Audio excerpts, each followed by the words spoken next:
Hello YouTube, welcome back. I'm nowhere near Nutkin Farm today.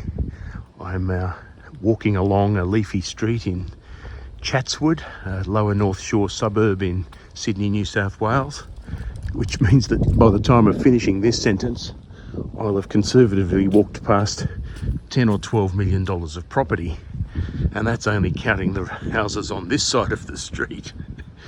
It's a beautiful area to live, and it's one of those areas where people have been here 20, 30, 40 years when the properties were going for less than $500,000, and now you'd be hard pressed to find anything even on this fairly busy street that would sell for under $4 million a pop.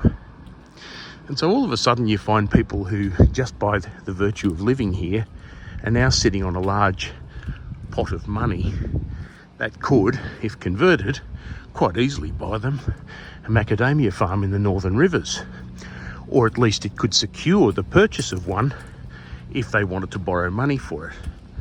And that leads me to the point of this video. How easy is it, and how can one be a so-called Pitt Street farmer, or in Melbourne I think they call them Collins Street farmers, and use equity in a city property to buy a rural property like a macadamia farm?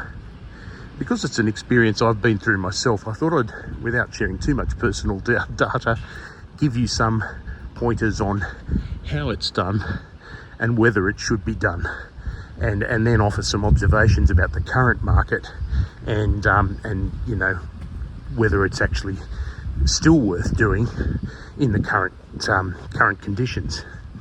So, okay, to start with how one goes about it.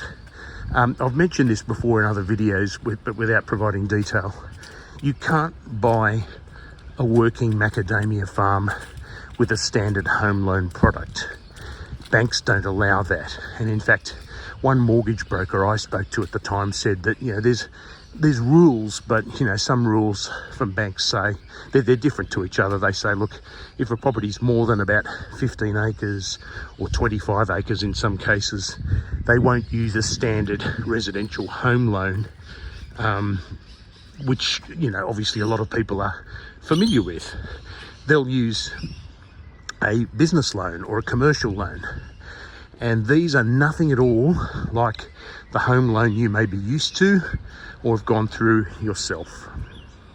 The documentary requirements are very high. I mean, the days in which banks had so-called low doc loans or no doc loans, these things are all in the past now.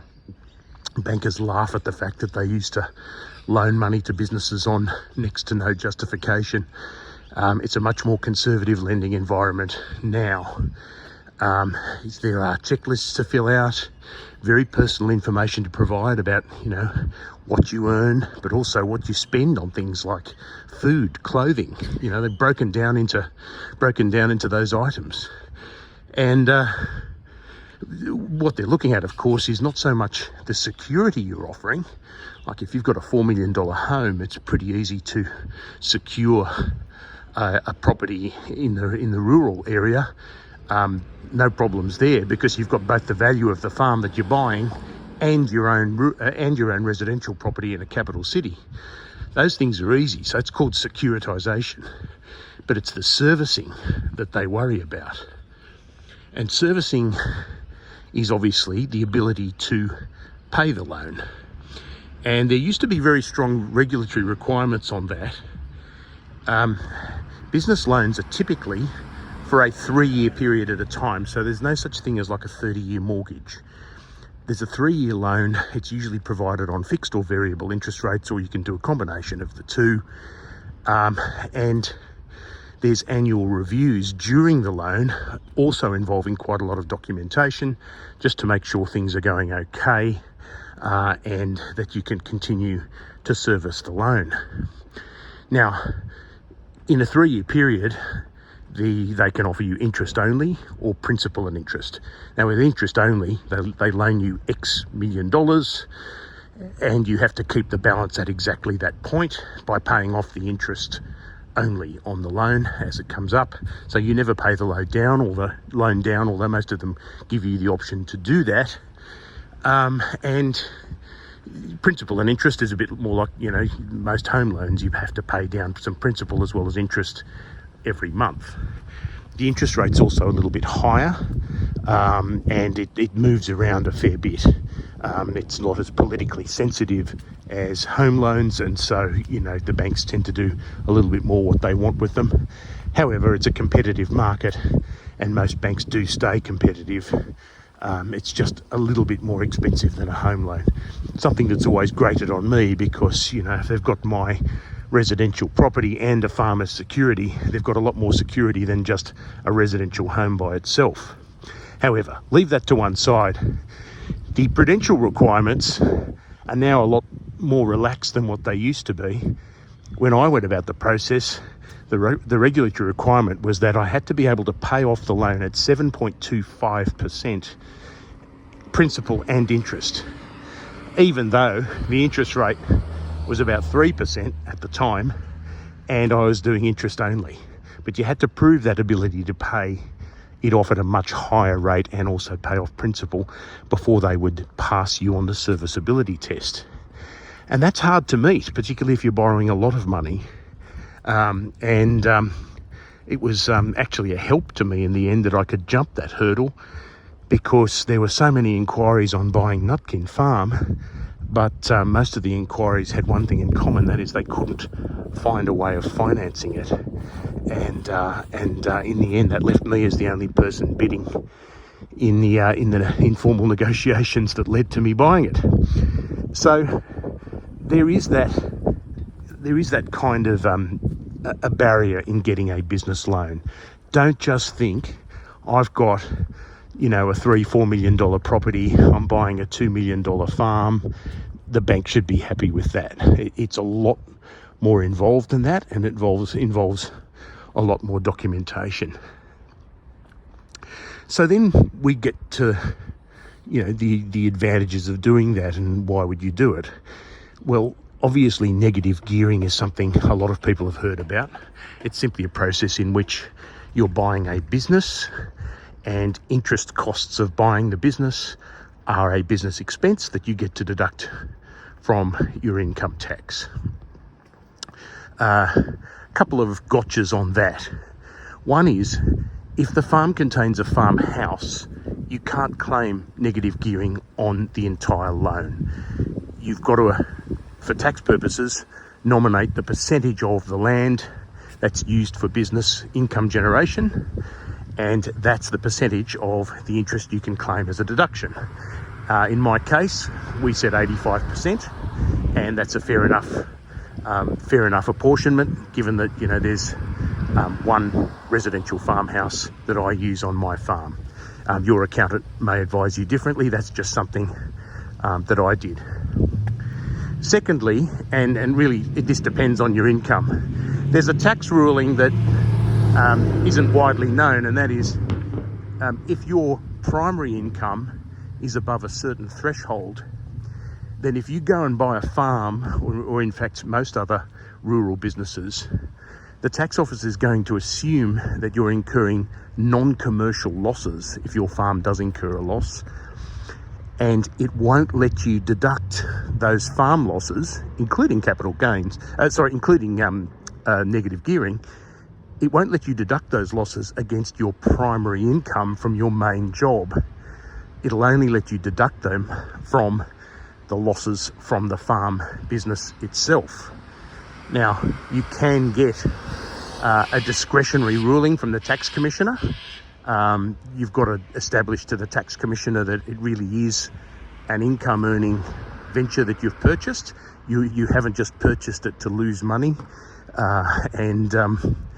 If you get that commissioner's discretion, you can then deduct farm losses from your main income, and that makes the negative gearing obviously more effective. If you're buying a profitable farm, it doesn't matter that much. You just deduct it from the farm profits, and away you go.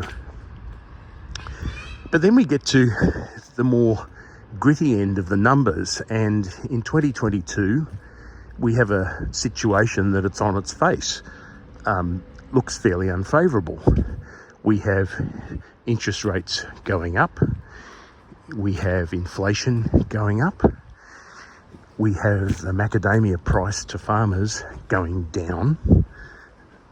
We have input costs like fertiliser and diesel going up. We also have an increasingly volatile climate, purportedly the result of climate change, and something that in the long term is going to be with us probably for the rest of our lifetimes, anyone who's watching this in 2022. And so, is it wise? Is it still a good idea to buy a macadamia farm? Now, it does, in a way, shift the balance a little bit. Yeah. In a rising market where property values are rising, it's generally fine to borrow money to buy more property because the increasing value of the property will probably be more than the interest you're paying on the loan, and therefore you actually make money by being in debt, as stupid as that sounds.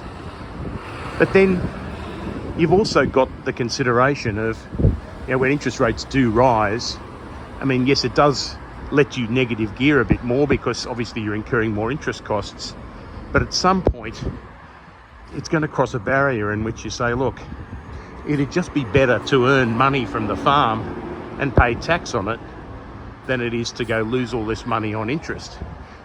And that can come into effect if farm prices are falling, if the capacity to make a profit from the farm is falling, and you just don't want to be in debt in a time of rising interest rates because the bill might cripple the rest of your income. So all of that sounds awfully scary, and you just said, God, there's no way I'd buy a macadamia farm now. But it depends, and all it really depends on is how long term you're thinking. Longer term, the macadamia industry is a tiny part of the nut industry with a lot of room for growth. In normal conditions, demand for macadamia nuts is growing. The supply is also growing, but it is an industry that, in the long term, like any food production industry, is going to be a